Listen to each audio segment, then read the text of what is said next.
ഉത്തമഗീതം അദ്ധ്യായം 5. മണവാളൻ. എൻ്റെ സോദരി, എൻ്റെ മണവാട്ടി, ഞാൻ എൻ്റെ പൂന്തോപ്പിലേക്ക് വരുന്നു. ഞാൻ സുഗന്ധദ്രവ്യങ്ങളും മീറയും സംഭരിക്കുന്നു. തേനും തേൻകട്ടയും ഞാൻ ആസ്വദിക്കുന്നു. ഞാൻ വീഞ്ഞും പാലും കുടിക്കുന്നു. തിന്നുക തോഴന്മാരെ, കുടിക്കുക, കാമുകന്മാരെ കുടിച്ചു മതിക്കുക. ഗാനം 4. മണവാട്ടി. ഞാൻ ഉറങ്ങി, പക്ഷേ എൻ്റെ ഹൃദയം ഉണർന്നിരുന്നു. അതാ എൻ്റെ പ്രിയൻ വാതിലിൽ മുട്ടുന്നു. മണവാളൻ. എൻ്റെ സോദരി, എൻ്റെ പ്രിയേ, എൻ്റെ മാടപ്പിറാവേ, എൻ്റെ പൂർണ്ണവതി, തുറന്നു തരിക. എൻ്റെ തല തുഷാര ബിന്ദുക്കൾ കൊണ്ടും എൻ്റെ മുടി മഞ്ഞുതുള്ളികൾ കൊണ്ടും നനഞ്ഞിരിക്കുന്നു. ഞാൻ എൻ്റെ മേലങ്കി ഊരിക്കളഞ്ഞു. ഞാനത് എങ്ങനെ അണിയും? ഞാൻ എൻ്റെ പാദങ്ങൾ കഴുകി. ഞാനിനി എങ്ങനെ മണ്ണിൽ ചവിട്ടും? എൻ്റെ പ്രിയൻ വാതിൽ കുളത്തിൽ പിടിച്ചു. എൻ്റെ ഹൃദയം ആനന്ദം കൊണ്ട് തുള്ളിച്ചാടി. എൻ്റെ പ്രിയനെ തുറന്നു കൊടുക്കാൻ ഞാൻ എഴുന്നേറ്റു. എൻ്റെ കയ്യിൽ നിന്ന് മീറയും എൻ്റെ വിരലുകളിൽ നിന്ന് മീറത്തുള്ളിയും വാതിൽ കുളത്തിൽ ഇറ്റുവീണു. എൻ്റെ പ്രിയനായി ഞാൻ കതക് തുറന്നു, പക്ഷേ അവൻ അപ്പോഴേക്കും പോയിക്കഴിഞ്ഞിരുന്നു. അവൻ സംസാരിച്ചപ്പോൾ എൻ്റെ ഹൃദയം പരവശമായി. ഞാൻ അവനെ അന്വേഷിച്ചു, കണ്ടെത്തിയില്ല. ഞാൻ അവനെ വിളിച്ചു, അവൻ വിളി കേട്ടില്ല. കാവൽക്കാർ നഗരത്തിലൂടെ ചുറ്റിക്കറങ്ങുമ്പോൾ എന്നെ കണ്ടു. അവരെന്നെ തല്ലി, അവരെന്നെ മുറിവേൽപ്പിച്ചു. അവർ എൻ്റെ അങ്കി കവർന്നെടുത്തു. മതിലുകളുടെ ആ കാവൽക്കാർ തന്നെ, ജെറുസലേം പുത്രിമാരെ, ഞാൻ കെഞ്ചുന്നു. എൻ്റെ പ്രിയനെ കണ്ടാൽ ഞാൻ പ്രേമാതുരയാണെന്ന് അവനെ അറിയിക്കണമേ. തോഴിമാർ. മാന്യനിമാരിൽ അതിസുന്ദരി, ഇതര കാമുകന്മാരേക്കാൾ നിന്റെ കാമുകന് എന്ത് മേന്മയാണുള്ളത്? ഞങ്ങളോടിങ്ങനെ കെഞ്ചാൻ മാത്രം നിന്റെ കാമുകന് മറ്റു കാമുകന്മാരേക്കാൾ എന്ത് മേന്മ? മണവാട്ടി. എൻ്റെ പ്രിയൻ അരുണനെ പോലെ തേജസ്സുറ്റവൻ, 10,000-ങ്ങളിൽ അതിശ്രേഷ്ഠൻ. അവൻ്റെ ശിരസ് തനിത്തങ്കമാണ്. കാക്കക്കറുപ്പുള്ള അവൻ്റെ അളകാവലി തിരമാലയ്ക്ക് തുല്യം. അവൻ്റെ കണ്ണുകൾ അരുവിക്കരയിലെ പ്രാവുകളെ പോലെയാണ്. പാലിൽ കുളിച്ച് തൂവലൊതുക്കിയ അരിപ്രാവുകളെ പോലെ തന്നെ. അവൻ്റെ കവളുകൾ സുഗന്ധദ്രവ്യങ്ങളുടെ തടങ്ങൾ പോലെയാണ്. അവിടെ നിന്ന് പരിമളം പൊഴിയുന്നു. അവൻ്റെ അധരം ലില്ലിപ്പൂക്കളാണ്. അവിടെ നിന്ന് നറുംപശ ദ്രവം ഇറ്റുവീഴുന്നു. അവൻ്റെ ഭുജങ്ങൾ രത്നം പതിച്ച സുവർണദണ്ഡുകൾ. അവൻ്റെ ശരീരം ഇന്ദ്രനീലം പതിച്ച ദന്തനിർമ്മിതിയാണ്. അവൻ്റെ കാലുകൾ സുവർണതലത്തിൽ ഉറപ്പിച്ച വെണ്ണക്കൽ സ്തംഭങ്ങൾ. അവൻ്റെ ആകാരം ലബനോനിലെ വിശിഷ്ടമായ ദേവദാരു പോലെ. അവൻ്റെ മൊഴികൾ അതിമധുരമാണ്. എല്ലാം കൊണ്ടും അഭികാമ്യനാണ് അവൻ. ജെറുസലേം പുത്രിമാരെ, ഇതാണ് എൻ്റെ പ്രിയൻ, ഇതാണ് എൻ്റെ തോഴൻ. തോഴിമാർ. ഉത്തമഗീതം അദ്ധ്യായം 6. അങ്കനമാരിൽ അഴകാർന്നവളെ, നിന്റെ പ്രിയൻ എങ്ങുപോയി? എങ്ങോട്ടാണ് നിന്റെ പ്രിയൻ പിരിഞ്ഞുപോയത്? പറയൂ, നിന്നോടൊപ്പം ഞങ്ങളും അവനെ തേടി വരാം. മണവാട്ടി. എൻ്റെ പ്രാണപ്രിയൻ എൻ്റെ ഉദ്യാനത്തിലേക്ക്, സുഗന്ധദ്രവ്യങ്ങളുടെ തടങ്ങളിലേക്ക് ഇറങ്ങിപ്പോയി. തൻ്റെ ആട്ടിൻപറ്റത്തെ മേയ്ക്കാനും ലില്ലിപ്പൂക്കൾ ശേഖരിക്കാനും തന്നെ. ഞാൻ എൻ്റെ പ്രിയൻ്റേതാണ്, എൻ്റെ പ്രിയൻ എൻ്റേതും. അവൻ ആട്ടിൻപറ്റത്തെ ലില്ലികൾക്കിടയിൽ മേയ്ക്കുന്നു. ഗാനം 5. മണവാളൻ. എൻ്റെ പ്രിയേ, നീ തിർസാ നഗരം പോലെ മനോഹരിയാണ്. ജെറുസലേം പോലെ സുന്ദരിയും. കൊടിക്കൂറകളേന്തി വരുന്ന സൈന്യം പോലെ നീ ഭയദയയുമാണ്. നീ എന്നിൽ നിന്ന് നോട്ടം പിൻവലിക്കുക, അതെന്നെ വിവശനാക്കുന്നു. നിന്റെ തലമുടി ഗിലെയാദ് മലഞ്ചെരുവുകളിലേക്ക് ഇറങ്ങി വരുന്ന കോലാട്ടിൻ പറ്റം പോലെയാണ്. കുളി കഴിഞ്ഞു വരുന്ന ചെമ്മരിയാടുകളെ പോലെ ഒന്നൊഴിയാതെ നിരയൊത്തതാണ് നിന്റെ പല്ലുകൾ. മൂടുപടത്തിൽ മറഞ്ഞ നിന്റെ കവിൾത്തടങ്ങൾ മാതളപ്പഴ പകുതി പോലെയാണ്. 60 രാജ്ഞിമാരും 80 ഉപനാരികളും എണ്ണമറ്റ കന്യകമാരും. എന്നാൽ എൻ്റെ മാടപ്രാവ്, എൻ്റെ പൂർണ്ണവതി ഒരുവൾ മാത്രം. അമ്മയ്ക്ക് അവൾ ഓമനയാണ്, ഉദരത്തിൽ വഹിച്ചവൾക്ക് അവൾ അവികലയാണ്. കന്യകമാർ അവളെ കണ്ട് ഭാഗ്യവതി എന്ന് വിളിച്ചു.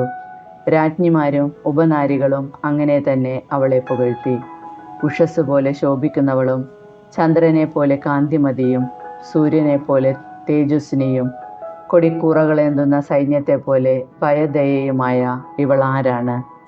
ഞാൻ ബദാൻ തോട്ടത്തിലേക്ക് ഇറങ്ങിച്ചെന്നു. താഴ്വരയിലെ പൂങ്കുലകൾ കാണാൻ. മുന്തിരിവള്ളികൾ മുട്ടിട്ടോ എന്നറിയാൻ, മാതളമരങ്ങൾ പൂവിട്ടോ എന്ന് നോക്കാൻ. മണവാട്ടി: ഞാൻ അറിയാതെ തന്നെ എൻ്റെ ഭാവന എന്നെ രഥത്തിൽ എൻ്റെ നാഥൻ്റെ അരികിലിരുത്തി. തോഴിമാർ: ശൂലാം കന്യകേ, മടങ്ങിവരൂ, മടങ്ങിവരൂ, ഞങ്ങൾ നിന്നെ ഒന്ന് കണ്ടുകൊള്ളട്ടെ.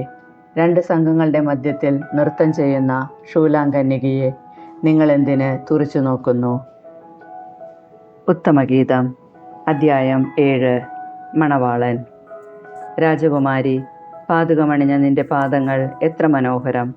സമർത്ഥനായ ശില്പി തീർത്ത കോമളമായ രത്നഭൂഷണം പോലെയാണ് നിന്റെ നിതംബം. സുരഭിലമായ വീഞ്ഞ് ഒഴിയാത്ത വൃത്തമൊത്ത പാനപാത്രമാണ് നിന്റെ നാഭി. ലില്ലിപ്പൂക്കൾ അതിരിട്ട ഗോതമ്പ് കൂനയാണ് നിന്റെ ഉദരം. ഇരട്ട പിറന്ന മാൻകുട്ടികളെ പോലെയാണ് നിന്റെ സ്തനങ്ങൾ. ദന്തനിർമ്മിതമായ ഗോപുരം പോലെയാണ് നിന്റെ കഴുത്ത്. ഹെഷ്ബോണിലെ ബത്രബീം കവാടത്തിനരികിലുള്ള കുളങ്ങൾ പോലെയാണ് നിന്റെ നയനങ്ങൾ. ദമാസ്കസിലേക്ക് നോക്കി നിൽക്കുന്ന ലെബനോൻ ഗോപുരം പോലെയാണ് നിന്റെ നാസിക. കാർമൽ മല പോലെ നിന്റെ ശിരസ് ഉയർന്നു നിൽക്കുന്നു. നിന്റെ ഒഴുകുന്ന അളകാവലി രത്നാംബരം പോലെയാണ്. നിന്റെ അളകങ്ങൾ രാജാവിനെ തടവിലാക്കാൻ പോന്നതാണ്. പ്രിയേ, ആനന്ദദായിനി, നീ എത്ര സുന്ദരിയാണ്, എത്ര ഹൃദയഹാരിണിയാണ്! ഈന്തപ്പന പോലെ പ്രൗഢിയുറ്റവളാണ് നീ. നിന്റെ സ്തനങ്ങൾ അതിൻ്റെ കുലകൾ പോലെയാണ്. ഞാൻ ഈന്തപ്പനയിൽ കയറും, അതിൻ്റെ കൈകളിൽ പിടിക്കും. നിന്റെ സ്തനങ്ങൾ മുന്തിരിക്കുലകൾ പോലെയും നിന്റെ ശ്വാസം ആപ്പിളിൻ്റേതുപോലെ സുഗന്ധമുള്ളതുമായിരിക്കട്ടെ. അധരങ്ങളിലൂടെയും ദന്തങ്ങളിലൂടെയും മൃദുവായി ഒഴുകിയിറങ്ങുന്ന ഉത്തമമായ വീഞ്ഞ് പോലെയായിരിക്കട്ടെ നിന്റെ ചുംബനങ്ങൾ. മണവാട്ടി: ഞാൻ എൻ്റെ പ്രിയൻ്റേതാണ്, അവൻ എന്നെയാണ് കാംക്ഷിക്കുന്നത്. എൻ്റെ പ്രിയനെ വരൂ, നമുക്ക് വയലിലേക്ക് പോകാം, ഗ്രാമത്തിൽ ഉറങ്ങാം. രാവിലെ നമുക്ക് മുന്തിരിത്തോട്ടത്തിലേക്ക് പോകാം. മുന്തിരി മുട്ടിട്ടോ എന്ന് നോക്കാം, മുന്തിരിപ്പൂക്കൾ വിടർന്നോ എന്ന് നോക്കാം, മാതളനാരകം പൂവിട്ടോ എന്ന് അന്വേഷിക്കാം. അവിടെ വെച്ച് നിനക്ക് ഞാൻ എൻ്റെ പ്രേമം പകരാം. ദൂതായി പഴം സുഗന്ധം വീശുന്നു. നമ്മുടെ വാതിൽക്കൽ എല്ലാ വിശിഷ്ട ഫലങ്ങളുമുണ്ട്. പ്രിയനെ, പഴുത്തതും ഉണങ്ങിയതുമെല്ലാം നിനക്കായി ഒരുക്കിയിരിക്കുന്നു. ഉത്തമഗീതം. അദ്ധ്യായം 8. നീ സഹോദരനായിരുന്നെങ്കിൽ, എൻ്റെ അമ്മയുടെ മുലപ്പാൽ കുടിച്ചു വളർന്നവനെങ്കിൽ, പുറത്തു വച്ചും എനിക്ക് നിന്നെ ചുംബിക്കാമായിരുന്നു. ആരും എന്നെ നിന്ദിക്കുകയില്ല. ഞാൻ നിന്നെ എൻ്റെ അമ്മയുടെ ഭവനത്തിലേക്ക്, എന്നെ ഉദരത്തിൽ വഹിച്ചവളുടെ അറയിലേക്ക് കൂട്ടിക്കൊണ്ടുപോകുമായിരുന്നു. സുരഭിലമായ വീഞ്ഞും എൻ്റെ മാതള നാരങ്ങയുടെ രസവും ഞാൻ നിനക്ക് നൽകുമായിരുന്നു. അവൻ്റെ ഇടതുകരം എൻ്റെ തലയണയായിരുന്നെങ്കിൽ, വലതുകരം എന്നെ ആലിംഗനം ചെയ്തിരുന്നെങ്കിൽ. മണവാളൻ: ജെറുസലേം പുത്രിമാരെ, ഞാൻ കെഞ്ചുന്നു. സമയമാകും മുമ്പ് നിങ്ങൾ പ്രേമത്തെ തട്ടിയുണർത്തരുതേ, ഇളക്കിവിടരുതേ. ഗാനമാറ്. തോഴിമാർ: ആത്മനാഥനെ ചാരി വിജനപ്രദേശത്ത് നിന്ന് വരുന്ന ഇവൾ ആരാണ്?